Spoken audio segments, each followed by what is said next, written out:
कभी नोटिस किया कि हम अपने बच्चों को कितनी बार कितनी सारी चीज़ें समझाते हैं कि सच का साथ देना चाहिए, अपनी बात को सही तरीके से रखना चाहिए, सिर्फ कोई काम को इसलिए नहीं करना चाहिए क्योंकि बाकी सब लोग कर रहे हैं, हमें कोई गलत का साथ नहीं देना चाहिए। तो ये सारी चीज़ें जब हम उनको बताते हैं, तो अगर सेम क्वेश्चन हम अपने आप से पूछें और खुद से देखें कि क्या हम सब कुछ ये फॉलो करते हैं, तो कहीं ना कहीं इसका जवाब नहीं होगा, क्योंकि मोस्ट ऑफ द टाइम हम डिसीजंस अपनी लाइफ के इसलिए लेते हैं कि सोसाइटी क्या बोलेगी, रिलेशनशिप की क्या एक्सपेक्टेशंस हैं, फैमिली की क्या एक्सपेक्टेशंस हैं, क्या एक्सेप्टेबल है। और यहीं पे हमारा जो एक बहुत खूबसूरत वर्ड है जो हमारे स्क्रिप्चर्स ने दिया है, जिसको हम धर्म बोलते हैं, उसे समझना बहुत ज़रूरी है। क्योंकि जो धर्म है वो सिर्फ एक रिचुअल नहीं है, वो सिर्फ एक रिलीजन नहीं है, वो हमें ये सिखाता है कि मुझे अपनी इनर ट्रूथ के साथ, अपने सच के साथ अलाइन रहना है और अपने डिसीजंस को उसी के थ्रू लेना है, चाहे वो उस समय पे सोसाइटी को अच्छा लगे या ना लगे।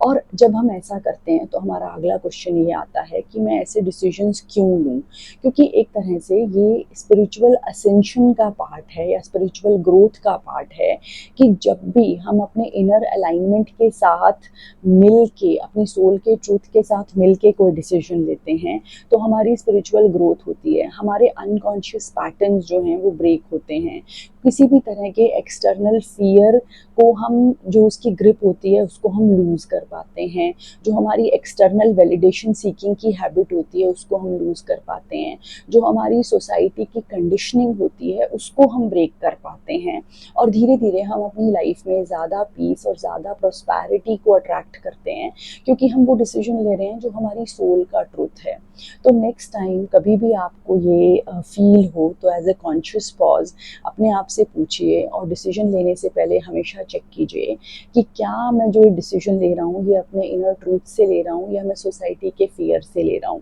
क्योंकि हमें अपने बच्चों को ना एज अ रोल मॉडल बन के दिखाने की ज़रूरत है कि सिर्फ हम हमारे वर्ड से उनको नहीं सिखा रहे हैं, हम उनको एज ए लाइव ट्रूथ दिखा रहे हैं कि उनके पेरेंट्स भी अपनी सोल की अलाइनमेंट में रह के डिसीजंस ले पाते हैं और अपने इनर ट्रूथ के साथ खड़े हो पाते हैं। अगर आपको भी आज का कॉन्शियस पॉज अच्छा लगा तो प्लीज़ कमेंट बॉक्स में ज़रूर लिखिए और इंटेंशन सेट कीजिए कि आई चूज़ माई ट्रूथ। और फिर मिलते हैं एक और कॉन्शियस पॉज के साथ।